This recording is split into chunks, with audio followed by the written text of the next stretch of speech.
इनसे मैंने सवाल पूछे थे, इन्होंने कभी जवाब नहीं दिया आज तक। और जब इमरान खान के खिलाफ मेरे, आपको क्या लगता है इमरान खान के खिलाफ फाइलें नहीं दी गई मुझे? दी गई थी, वो भी मैंने ली थी। लेकिन इमरान खान के सामने जब मैंने सवालात रखे, उसने सारे सवालों के जवाब दिए। और जब मैंने फाइलें देने वालों के सामने सवाल रखे, तो उन्होंने मुझे ये कहा कि यार अब आप सवाल ना करें भाईजान, मेहरबानी करें। मैंने कहा यार मेहरबानी तो मैंने पहले भी कभी नहीं की। मामला ये है कि आप मुझे वो चीज बताएं जो ठीक हो। ये लड़ाई मैं इसलिए जरूर लड़ता हूं कि यार करप्ट है, 2 नंबर है, फ्रॉडिया है, मेरे मुल्क को खा जाएगा, इसलिए तो मैं लड़ सकता हूं लड़ाई। मैं इसलिए नहीं लड़ सकता कि किसी को उसकी शक्ल पसंद नहीं है, या बंद कमरों में फैसला हो गया कि ये बंदा नहीं चाहिए अब दूसरा बंदा चाहिए, तो इसलिए तो मैं बिल्कुल नहीं लड़ूंगा। मैंने नवाज शरीफ के खिलाफ भी इसलिए नहीं लड़ी थी, मैंने अपने आप को कन्विंस किया था। वो जो तकरीर जिसका लोग हवाला देते हैं उसमें मैंने ये कहा था कि पहले मैंने अपने आप को कायल किया, और जब मैंने अपने आप को कायल कर लिया तो फिर मैंने कहा मैं वो आखिरी आदमी होऊंगा।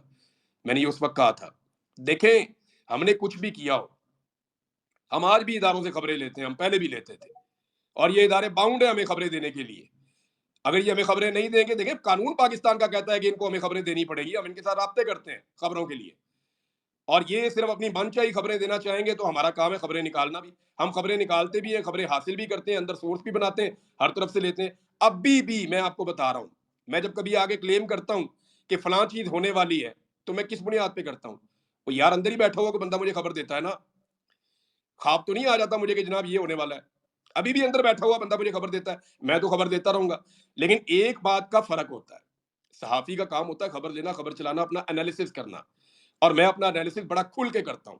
मुझे सही और गलत के बीच में न्यूट्रल रहने का बिल्कुल शौक नहीं है। और मैं इस सहाफत को जो है वो बाकी सहाफियों के लिए या अपने नए आने वाले दोस्तों के लिए मैं रिकमेंड भी नहीं करता। मैं उन्हें कहता हूं कि यार मैं ठीक आदमी नहीं हूं, मैं और तरह का आदमी हूं, मैंने और तरह की जिंदगी जी ली है। तो मेरी तुम लोगों से गुजारिश है, मैं बच्चों को भी यही कहता हूं कि आप अपने तरीके से जी लो, और वो फार्मूला बाकी लोगों से सीख लो, क्योंकि मैंने इसकी बड़ी कीमत चुकाई है। हो सकता है मुझे आइंदा भी चुकानी पड़े। तो मैं तो साफ कहता हूं कि भाई मैंने जिंदगी अपने तरीके से गुजारी है, और मेरा गुजारने का तरीका कोई इतना अच्छा नहीं है। ये फार्मूला पाकिस्तान में बड़ी तकलीफ देता है, लेकिन मैंने तकलीफ ली है। अब उसके अंदर तकलीफ में अपना एक एक सेटिस्फेक्शन भी है। लेकिन वो सब उससे सेटिस्फाई होंगे या नहीं होंगे उसका मुझे आइडिया नहीं है। हाँ, लेकिन एक बात मैं आपको बता देता हूं कि धमकी कभी नहीं लगाई इनके कहने पे। It is first time in the history of this country के हमारे सहाफी इदारों के बिहाफ पे सियासी जमातों को, दूसरे सहाफियों को, सिविल सोसाइटी को, वुकला को और जजेस को धमकियां लगा रहे हैं। It is first time in the history of this country. यानी क्या हमें पता नहीं चलता ये धमकी कहां से आ रही है, और एक जैसी धमकी क्यों आ रही है? ये पहली दफा इस मुल्क में हो रहा है कि हमारे सहाफी और उनकी जबानें और उनके कलम धमकी लगाने के लिए इस्तेमाल हो रहे हैं। हमने खबरें जरूर दी हैं, हमने सवाल जरूर उठाए हैं, हमने जवाब जरूर मांगे हैं, लेकिन धमकी कभी नहीं लगाई। भाई जिससे धमकी लगानी है ना, इतना तप्पड़ा खुद आके लगाओ भाई। धमकी आपको अपनी खुद लगानी पड़ेगी। हम आपकी धमकी लगाने के लिए नहीं बैठे हुए। हाँ, खबर आपने देनी है तो अभी दें। मैं अभी क्लेम करता हूं कि मुझे खबर दे, कोई सही खबर दे, ला के मुझे तस्दीक करे उस खबर की। मैं अपने तौर पे इंक्वायरी करूंगा, खबर चला दूंगा, मुझे कोई परवाह ही नहीं है। अभी आधी पीटीआई मेरे खिलाफ हो गई थी मिर्जा अफरीदी वाले मामले पे, अभी भी खिलाफ है। मुझे खबर पक्की मिली, मैंने दे दी। मैंने कहा जी ये खबर है, असल में मुझे इसकी कोई परवाह ही नहीं है, कोई परवाह ही नहीं, मैं दे दूंगा। बुजदार का मामला था तब भी यही हुआ था, परवेज रई का मामला था तब भी यही हुआ था, और आइंदा भी यही होगा। यानी ये मैं कन्विंस होऊंगा, अपने आप को करूंगा तो तभी खबर दूंगा ना। तो ये जो सहाफी अपने आप को इस्तेमाल कर रहे हैं ना, इनको याद रखिएगा। अभी एक नया इदारा भी आ गया, वो काले रंग का, वो बड़ी बारीक वारदात डाल रहे हैं। उस इदारे के बारे में मुझे ये पता चला है कि उनकी तनख्वाह कहीं और से आ रही है, और वो चेक बन के आते हैं किसी और तरीके से। फ्रंट पे कोई और आदमी है, पीछे कोई और है, उसके अंदर उन्होंने कोई बंदे भर्ती कर लिए, उन बंदों के रवैये ही तब्दील हो गए। उनमें से एक बंदा मुझे मिलके गया, मेरी रिकॉर्डिंग करके ले गया। यानी मेरे से फौज के बारे में सवालात कर रहा था, फलां कर्नल थे, फलां ब्रिगेडियर, फलां आपके बारे में ये कह रहा था, फलां आपके बारे में पूछ रहा था। मैंने कहा यार इंडियन है या पाकिस्तानी था? उसने कहा जी पाकिस्तानी। मैं कहा, पाकिस्तानी ब्रिगेडियर है तो खुद मेरे से रब्ता कर ले भाई, या पाकिस्तानी कर्नल है तो मेरे से खुद रब्ता कर लेंगे। मैं तो कोई भागा हुआ नहीं हूँ, इसी मुल्क में रहता हूँ भाई। तो तू क्यों मेरे से ये सवाल कर रहा है? वो जी वो आप बताएं ना इसके बारे में, आपकी राय क्या है एक्चुअली, अब आप सोचते क्या है? मुझे आइडिया हो गया कि ये मेरी रिकॉर्डिंग कर रहा है। वो बंदा उठ के चला गया। तो बाद में मुझे, उस बंदे ने भी वो काले रंग का चैनल ज्वाइन किया हुआ है। तो बाद में मुझे मेरा कजन बैठा हुआ था करीब, उसने कहा आपके साथ गेम हो गई है। मैंने कहा क्या हुआ? कहता है ये बंदा आपको रिकॉर्ड करके लेके गया है। मैंने कहा मुझे तो पता है ये कर रहा था रिकॉर्ड। तो उसने कहा फिर भी बोलते रहे। मैंने कहा यार जो मैं हूं वो मैं हूं, अब मैं इनके पास रह के आया हूँ 5 महीने, अगर ये तब भी मुझे नहीं जान सके, तो ये फिर मुझे कैसे जानेंगे और मैं क्या करूँ? कोई अपने बारे में किताब लिख के दे दूँ, कोई अपना मैनुअल बना के दे दूँ कि जनाब इमरान रियाद इस तरह का है। मैं जैसा हूँ भई वैसा ही हूँ ना, मैं तब्दील तो नहीं हो सकता इसमें। तो बाकी सहाफ़ियों को ये चाहिए कि खबरें लें, खबरें दें, इन्फॉर्मेशन दें, लेकिन ज़ाती ख़्वाहिशात की बुनियाद के ऊपर ना ये धमकियाँ-धमकियाँ ना लगाएँ। ये पाकिस्तानियों को धमकियाँ लगाना कोई अच्छी बात नहीं है। यही काम बांग्लादेश में कुछ सहाफ़ी कर रहे थे। यही काम अब वो उनके वज़ीरों को चुन-चुन के, ढूँढ-ढूँढ के फेंटा लगा रही है कौम। 20 आदमी उन्होंने मार दिए जिनका ताल्लुक था हसीना वाजिद के साथ। पुलिस जो है उनकी छुट्टियों पे चली गई, कहते हम वापस ही नहीं आ रहे, हमें बच्चे मारते हैं। और बच्चों ने 400 के करीब अब कुर्बानी दी है। 200 उनके पहले शहीद हो गए थे, 400 उनके इन लड़ाइयों के अंदर मारे गए। ये सिचुएशन है बांग्लादेश के अंदर। तो स्टूडेंट्स ने चीजें अपने हाथ में ले ली और पाकिस्तानी तलबा जो है उनके अंदर भी बड़ा पोटेंशियल है। लेकिन मेरे ख्याल में इन लोगों को चाहिए कि ये अपनी प्रोफेशनल ड्यूटी कर लें, बजाय इसके, क्योंकि इस काम के पैसे पूसे कोई नहीं मिलते इनको, मुझे ये पता है। ये सिर्फ एक जोम होता है इनको कि साडा तल्ला के भाजी बड़ा उत्ते, हम पे कोई हाथ नहीं डाल सका। मैं आपको एक चीज छोटी सी बताता हूँ, पाकिस्तान में ना एक प्रॉब्लम है, हम सारे लोग ना अदम तहफ़्फ़ुज़ का शिकार हैं। ये खैबर पख्तूनख्वा में आपने गौर किया पहले तब्दीली क्यों आ जाती है जल्दी?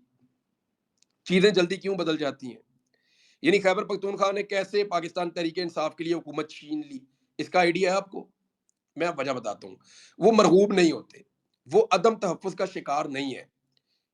यानी उन्हें उनको ये नहीं लगता कि वो अदम तहफ़्फ़ुज़ का शिकार है। हम पंजाब के अंदर और सिंध के अंदर जो लोग हैं ना, बड़े अदम तहफ़्फ़ुज़ का शिकार हैं। हम ताकतवर आदमी के साथ दोस्ती करना चाहते हैं। मिसाल के तौर पे, अगर आपको चॉइस मिल जाए कि आपने एक कांस्टेबल के साथ दोस्ती करनी है या आपने एक स्कूल टीचर के साथ दोस्ती करनी है, तो पंजाब में आपके जो 90% लोग हैं वो पुलिस वाले के साथ दोस्ती करेंगे, स्कूल के टीचर के साथ दोस्ती नहीं करेंगे। उसकी वजह ये है कि वो अदम तहफ़्फ़ुज़ का शिकार है। उसे लगता है कि यार पुलिस वाला तो काम आएगा, ये उस्ताद दा मैं की करना है, पुलिस वाला तो मेरे काम आएगा।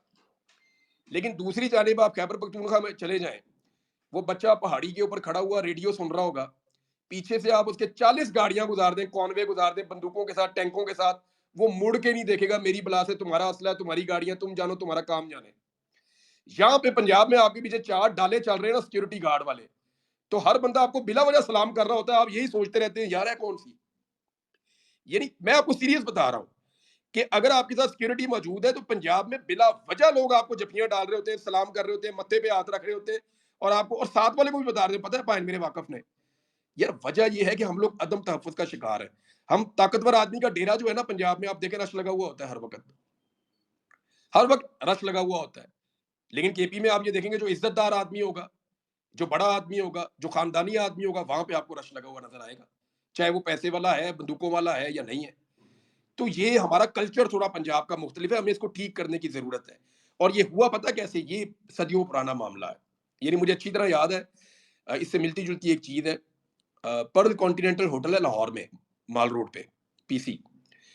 वहाँ पे हम लोग बैठे हुए थे तो एकदम खाना खुल गया ना, तो लोग भागे टेबल की तरफ अनाउंसमेंट के बाद। बहुत तेज़ी से भागे और सब लोगों ने अंधाधुंध खाना शुरू कर दिया। 4-5 लोगों के तो कपड़े खराब हो गए। यानी सालन कभी लग जाता है, कभी चावल लग जाते हैं। तो 4-5 लोगों के साथ ये प्रॉब्लम भी हो गई।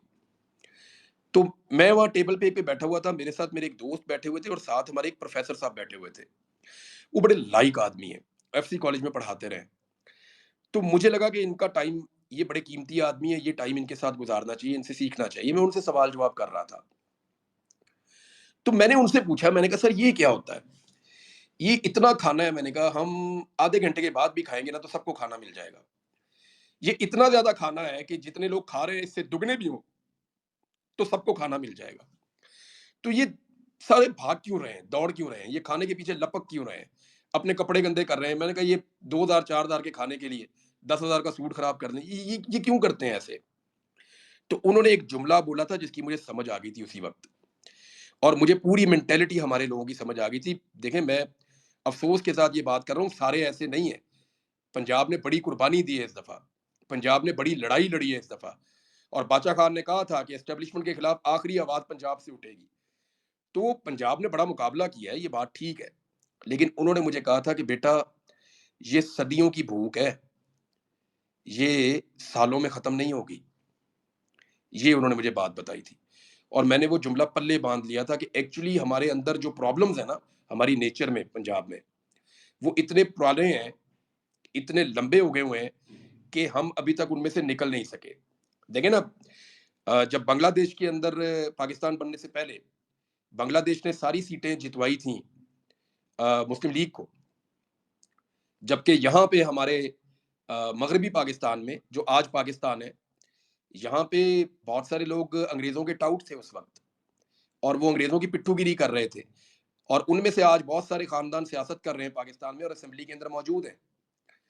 तो आप गौर कीजिए ना, हमारे यहाँ पे गद्दारी का और नाइत्तफ़ाक़ी का एक कौमी सोच का फुक़दान उस वक़्त भी यहाँ पे था और बंगाली उस वक़्त भी तगड़े थे। 71 में जिस तरह उन्होंने एकदम रिएक्ट किया, वो चीज़ें भी आपके सामने।